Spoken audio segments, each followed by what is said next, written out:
Good afternoon. I hope you're having an absolutely fantastic day. My name is Tom. I'm a professional composer, producer, and musician living and working in Cardiff. And in addition to that, I'm also a big fan of collecting vinyl. And I have in fact spent the last 5 or 6 years documenting my collection's growth and the various additions to that collection here on YouTube. But it's been quite a while since I've done one, 2 years in fact. And so I thought it was high time for an update. Although I have to admit that in the last 2 years, I have only bought 8 records, which is really sad. And there are a couple of different reasons for that. My criteria for buying vinyl is a bit more strict now than it used to be when I just get anything that I wanted. But that's not really the main thing. The main thing is just that as I've been composing music professionally for like a couple of years now, I basically never ever listen to it, which is like really quite sad in a lot of ways. But the reality of the situation is that when you spend 8 to 12 hours a day writing music, the last thing you want to do at the end of that day is listen to more music. I sometimes go for walks just with noise cancelling headphones on, but like no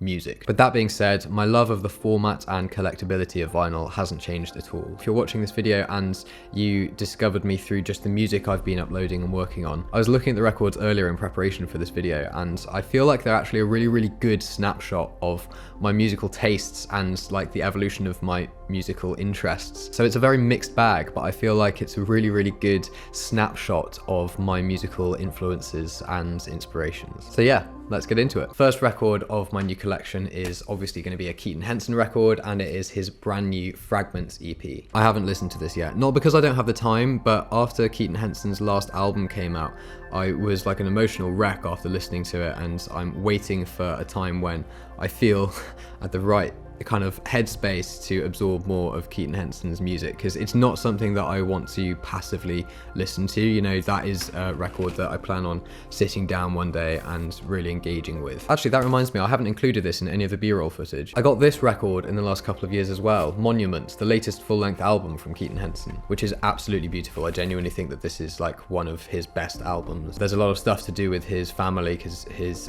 father, I believe, died before or during the creation of this, and that's woven into the music in a way that is just heartbreaking. Like, yeah, I was just a mess when I was listening to this for the first time.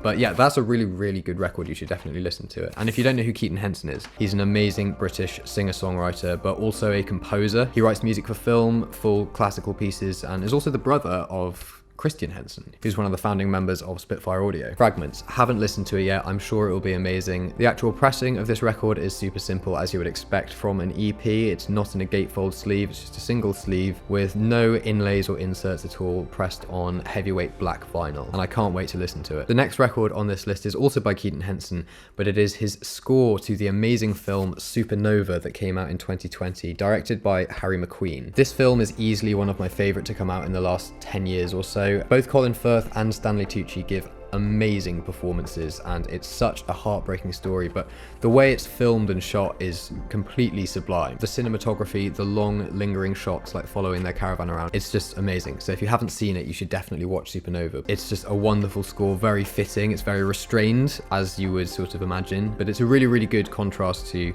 a lot of his other more sort of singer-songwriter works. Once again, this is a very simple pressing, a single sleeve with a matte finish and a single 180 gram vinyl with the score pressed on it inside. Next, in a complete change of style, we have the album Sagas by Equilibrium. Equilibrium are a German symphonic folk metal band, and I absolutely adore this album. It was something that I listened to almost religiously when I was a teenager, and when I saw on the Nuclear Blast website that they were pressing a limited edition run of this, I pre-ordered it the second I could. This is an amazing album, and I still believe to this day that the final track on it, 16 minutes long, it's called Mana, and it's entirely instrumental, is one of the best instrumentals ever written in terms of the musical journey that you're taken on in that track. I can't really describe it. You have to just like sit down and listen to it in its entirety, but that track really takes you on a journey. In terms of the pressing, this is a really nice copy to have. It is a double vinyl in a gatefold sleeve, pressed onto a sort of beigey gold record. In addition to the 2 heavyweight vinyl that came with the pressing, there's also a really nice insert with the lyrics printed off, as well as, and this is slightly unusual for a vinyl to include, but a full-size poster of the band. Now, I don't use posters. I don't think I've put a poster on my wall since I was about 14, but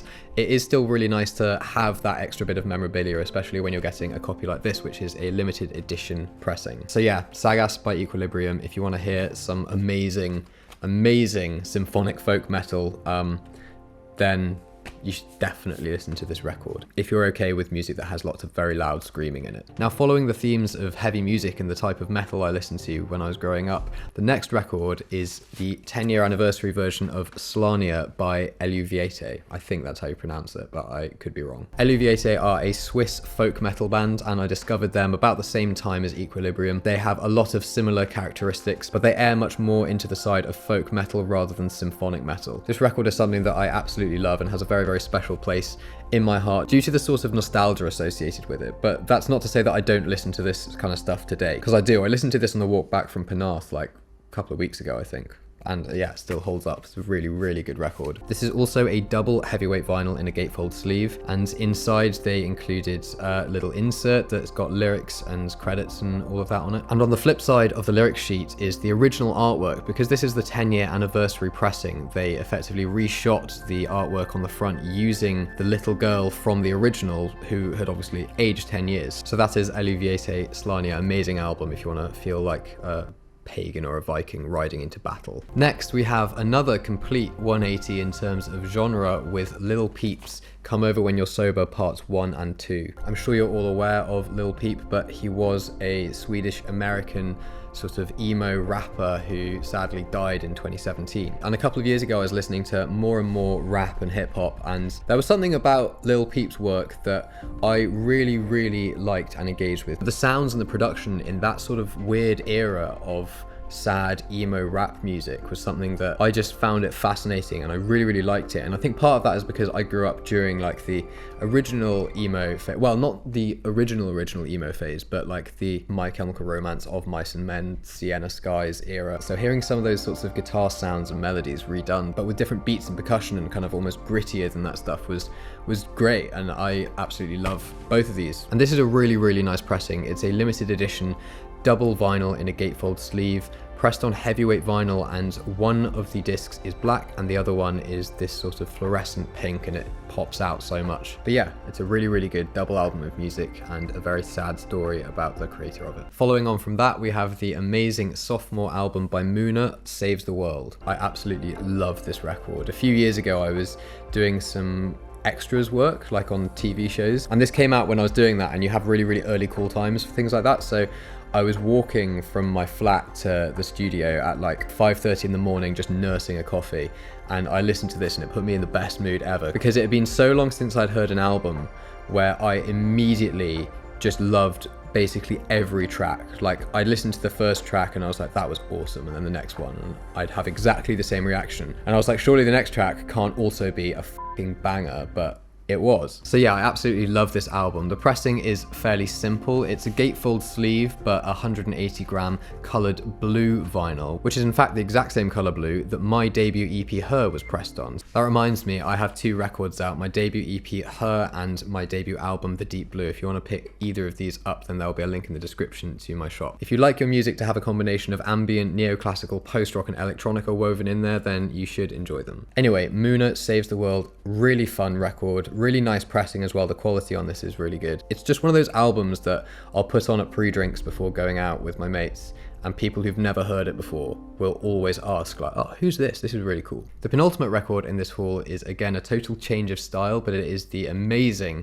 debut album Schlagenheim by Black Midi. Now, Black Midi are like a band is all I can really say about them in terms of their style or their genre. The best thing that I feel like I can say to describe their sound and the music that they make is when I was reading their Wikipedia article when I first discovered them, after their like insane performance on, I can't remember, there was some award show. It was the Mercury Prize Awards in like 2018 or 2019. I remember watching Idol's performance, and a YouTube video for their song BM came up as recommended, and I watched it, and it was just so good. It was like just fucking sick. But after looking at that, I went on their Wikipedia and it just said that they had all met in art college, and that just makes sense. Like, if you listen to their music, it's I can't really describe it. Maybe that's because I'm slightly ignorant and I don't have the right like vernacular to talk about that style of music. If it's something that is really popular and some people would be able to easily identify the genre that they have, but I can't. Anyway, it's like crazy post-punk, math, jazz, rock or something. I don't know, it's mental. But so good. I can remember listening to this full album in one go on like a drive back through the Welsh mountains to Cardiff, and it was just an experience. The pressing on this is simple but nice. It's a gatefold sleeve with a single but heavyweight black vinyl inside. And I really like how when you open it up, you can see all of this incredibly detailed and intricate artwork. This is a great album cover to sort of use to explain to people why artwork on Spotify or on your phone or even on a CD is kind of shit. There's so much going on in this artwork and it's so great to be able to see it properly. So yeah, Schlagenheim by Black Midi. Amazing, visceral music listening experience if you've got the stomach for it. And finally, the last record of this haul is Olafur Arnald's latest release, Some Kind of Peace. Obviously, as a person who enjoys neoclassical and ambient music, I really like Olafur Arnald's, and I was definitely going to pick up a copy of his latest album as soon as it came out. And this wasn't a disappointment at all. It's another really great and engaging record with some amazing sound design. I will say that it's not my personal favorite of his albums. I think that some of the previous ones that he's released have, like, they've just engaged with me slightly more, but it is still a really wonderful record. Incredibly simple pressing on this. It's a single sleeve, single 180 gram black vinyl with no inserts or anything. The only thing of note to mention about this pressing is that it comes in this protective sleeve that actually has the sort of blue rectangle and title of the album on that, which does look really nice and does a great job of protecting the record. Only issue with it is it makes it very difficult to take photos with flash on. So yeah, that is the final record in this vinyl haul, Olafur Arnald's Some Kind of Peace. There we go. That's every record that I've bought in the last 2 years. It's bloody depressing when you think about it. I used to enjoy listening to music so much,